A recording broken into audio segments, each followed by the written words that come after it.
Imaginez un empire nourrissant des millions de personnes avec des plantes plus nutritives que presque tout ce qu'on trouve au supermarché, tout en consommant moins d'eau que de la laitue. Comment est-ce possible? Pourquoi considérons-nous les légumes modernes comme supérieurs? Alors que les Aztèques, sans engrais, sans pesticides et sans technologie, ont créé un système capable de survivre à la chaleur, aux sols pauvres et aux pluies imprévisibles? Et pourquoi les conquérants espagnols ont-ils tenté d'étouffer ce savoir? Et qu'est-ce que cela signifie pour nous aujourd'hui? Restez à l'écoute, car nous commençons tout de suite avec le numéro 1, l'amarante. Top 1, amarante. Le numéro 1 est l'amarante, peut-être la plante la plus impressionnante que les Aztèques cultivaient. Elle était un aliment de base, aux côtés du maïs et des haricots, et jouait un rôle central dans les rituels. On façonnait avec du miel ou du sang des figurines, qui étaient ensuite partagées et mangées. Sur le plan nutritionnel, l'amarante est une exception. Une protéine complète avec les 9 acides aminés essentiels. Plus de protéines que le blé, le riz ou l'avoine, ainsi que beaucoup de calcium, de fer, de magnésium, de phosphore et de manganèse, le tout sans gluten. C'est précisément pour cette raison que les conquérants espagnols ont voulu éradiquer l'amarante. Sa culture était parfois punie de mort. Des champs ont brûlé, des graines ont disparu, mais elle a survécu dans des communautés reculées. Et aujourd'hui, elle fait son retour car elle pousse presque toute seule, tolérante à la chaleur et à la sécheresse, vigoureuse en sol pauvre, presque sans parasites ni même maladies. Semez après les dernières gelées dans une terre chaude, offrez du soleil, maintenez humide au début et laissez-la faire. Quand les panicules sont brunes, coupez-les, séchez-les et frottez pour extraire les graines. Vous pouvez les cuire comme le quinoa ou les souffler, et les jeunes feuilles ont le goût d'épinards doux. Top 2, chia. Vous connaissez peut-être le chia comme un super aliment tendance, mais pour les Aztèques, c'était une réserve d'énergie quotidienne. Les graines regorgent d'acides gras oméga 3, encore plus que les graines de lin, fournissent des protéines complètes avec tous les acides aminés essentiels et apportent environ 10 grammes de fibres par once. À cela s'ajoutent le calcium, le magnésium, le phosphore et les antioxydants. Les guerriers aztèques consommaient du chia avant les batailles et lors de longs voyages. Le mot vient de chian, huileux. Selon la tradition, une cuillerée à soupe de chia pouvait soutenir un guerrier pendant 24 heures. Les Espagnols ont réprimé sa culture. C'est pourquoi le chia n'a survécu longtemps que dans des régions reculées du Mexique. Dans les années 1990, ses bienfaits ont été redécouverts scientifiquement, après quoi sa culture s'est répandue dans le monde entier. Le chia pousse facilement. Semé après les dernières gelées en plein soleil et dans un sol bien drainé, arrosé au début, puis réduisez, car un stress hydrique modéré favorise de bonnes graines. Après 4 à 5 mois, les fleurs sèchent. Coupez les tiges, suspendez-les, frottez et triez.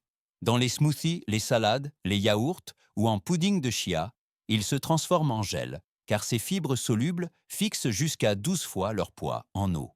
Top 3. Haricots tepari. Les haricots.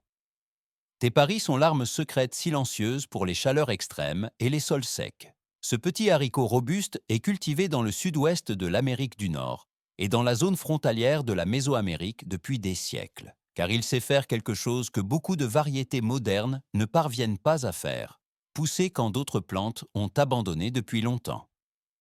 Le tepari est considéré comme l'un des haricots les plus tolérants à la sécheresse au monde, nécessitant beaucoup moins d'eau que de nombreux haricots de jardin, tout en fournissant de manière fiable des protéines, des fibres, ainsi que des minéraux comme le fer, le potassium et le magnésium.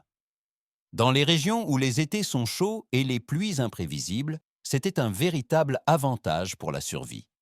C'est exactement pourquoi le tepari s'intègre à nouveau parfaitement aujourd'hui dans un avenir marqué par les vagues de chaleur et la pénurie d'eau. Pour la culture, une règle simple s'applique: ne pas semer trop tôt. Le tepari aime la terre chaude, donc seulement après les dernières gelées et idéalement quand le sol est bien réchauffé. Ensuite, placez-le en plein soleil, arrosez modérément et évitez surtout l'eau stagnante, car trop d'eau peut faire plus de mal que de bien. Quand les gousses deviennent sèches et craquantes, récoltez-les, laissez-les finir de sécher et écausez les haricots. Dans les ragoûts, ils deviennent crémeux et noisettés, et vous avez une plante cultivée qui ne mendie pas, mais qui tient bon. Top 4, huître la coche. Le numéro 4 est le huitlacoche, et c'est ici que commence le changement de perspective. Car le huitlacoche n'est pas un légume au sens classique, mais un champignon qui pousse sur le maïs et transforme les grains en excroissance gonflée, sombre et fongique. Dans l'industrie moderne, cela est considéré comme une maladie appelée charbon du maïs. Pour les Aztèques, c'était une délicatesse, et de nombreux chefs pensent être la même chose aujourd'hui. La raison est simple, ce champignon rend le maïs plus fort sur le plan nutritionnel. Il peut augmenter la teneur en protéines des grains jusqu'à 300%, fournit beaucoup de lysine, un acide aminé essentiel qui manque au maïs normal, et contient des substances bioactives particulières auxquelles on attribue des bienfaits pour la santé. Les Aztèques favorisaient délibérément sa croissance car ils transformaient l'ordinaire en extraordinaire. Gustativement, le huitlacoche est terreux, fumé, légèrement sucré, souvent proche des champignons avec une note de maïs. Au Mexique, on l'appelle la truffe mexicaine et on l'utilise dans les quesadillas, les tamales, les soupes et les sauces. Le meilleur, vous n'avez pas à le planter. Il vous suffit de le reconnaître et de le récolter avant que les excroissances ne deviennent totalement noires et ne libèrent trop de spores. Ensuite, faites-le revenir brièvement avec des oignons et du poivron, et soudain un dommage devient un festin. Top 5. Chayote. La chayote semble banale au premier abord, mais c'est précisément ce qui la rend si redoutable face aux attentes modernes. Ce fruit de courge vert clair ne fournit pas seulement un fruit, mais toute une gamme de récoltes. Les fruits, les jeunes pousses et les feuilles sont comestibles, et même la racine peut être utilisée. Pour les Aztèques, c'était pratique, car une seule plante répondait à plusieurs besoins. Nutritionnellement, la chayote est légère, mais astucieuse. Beaucoup d'eau, peu de calories, mais de la vitamine C, de l'acide folique, du potassium et des fibres. Surtout, c'est un légume qui peut être décliné dans d'innombrables directions. Cru, il reste croquant comme un concombre doux. Cuit, il devient tendre et absorbe les arômes comme une éponge.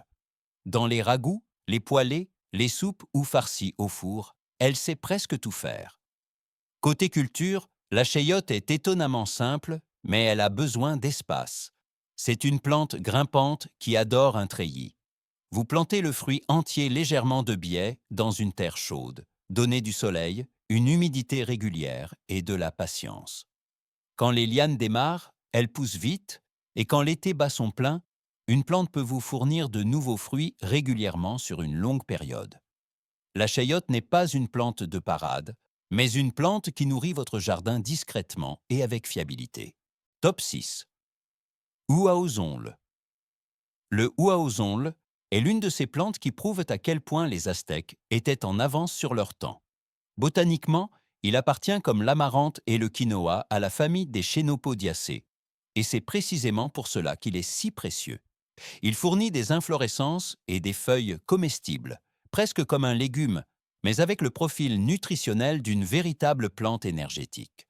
Le huauzontle apporte beaucoup de protéines, de fer, de calcium et de vitamine A, ainsi que des fibres qui procurent une satiété durable. Au Mexique, il est encore considéré aujourd'hui comme un quelite traditionnel, c'est-à-dire un légume sauvage et cultivé que l'on ne jette pas, mais que l'on célèbre.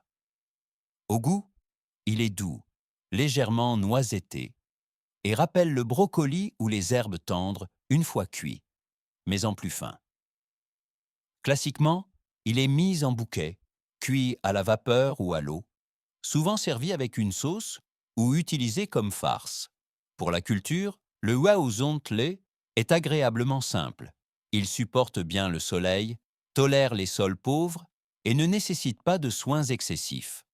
Vous le semez directement au potager après le gel. Gardez la terre légèrement humide au début et le laissez ensuite pousser. On récolte principalement les jeunes inflorescences encore tendres avant qu'elles ne deviennent trop fibreuses. Vous obtenez ainsi un légume qui semble à la fois ancestral et étonnamment moderne. Top 7. Nopal figue de Barbarie. Le nopal est plus qu'un simple cactus, c'est un système de survie sous forme de plante. Les Aztèques utilisaient les raquettes charnues du cactus comme légumes, car elles poussent là où d'autres cultures meurent de soif. Le nopal apporte des fibres, de la vitamine C, du magnésium et du potassium. Et il est surtout connu pour ses fibres mucilagineuses qui agissent en cuisine comme un liant naturel. Ce sont précisément ces fibres qui le rendent intéressant aujourd'hui pour la santé, car elles peuvent atténuer l'élévation de la glycémie après le repas et rassasient longtemps.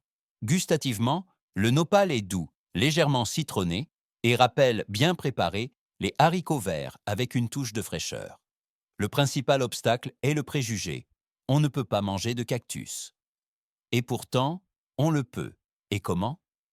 Pour la culture, vous n'avez besoin de presque rien d'autre que du soleil et un endroit bien drainé. Vous plantez un morceau de raquette coupé et séché dans la terre, attendez, et le cactus fait le reste. On récolte les jeunes raquettes tendres avant qu'elles ne deviennent fibreuses. En cuisine, on retire d'abord les épines, puis le nopal est brièvement blanchi ou sauté, souvent avec des oignons, des tomates et des épices. Et soudain, un habitant du désert devient l'une des machines à légumes les plus fiables que vous puissiez posséder. Nous voici arrivés à la fin de ces 7 plantes aztèques oubliées.